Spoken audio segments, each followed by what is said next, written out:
going to look at, to start things off here, are the requirements of an offer, okay? In order for there to be a valid offer, we need to have three things in place for that to happen. One, that offer, it has to be made seriously, okay? We can't just jokingly say, oh, if you do this, I'll give you $10 trillion, okay? That's not a serious offer, okay? When we're talking about an offer, it needs to be done seriously.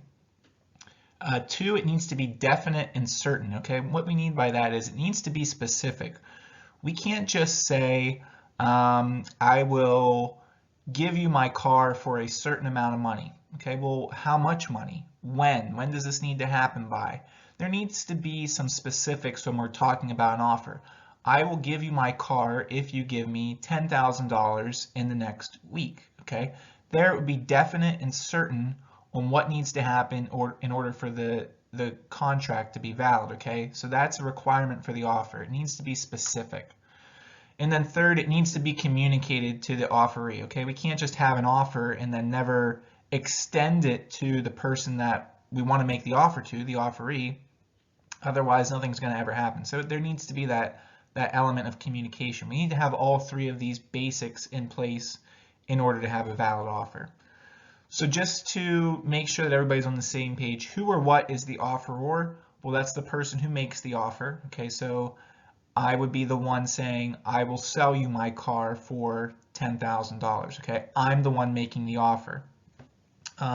Who is the offeree? Well, that's the person who's receiving the offer. So in this same example, the person that I'm giving I want to sell my car to, they would be the offeree. They're getting the offer from me. So then why is serious intent, okay, that was number one up above, the basic requirement for an offer? It's so off-the-cuff statements are not contractual, okay? We don't get ourselves into these situations where we say something as a joke and people, try to hold that as a valid contract or a valid offer. If you make the next shot, we're playing basketball, I'll give you my car.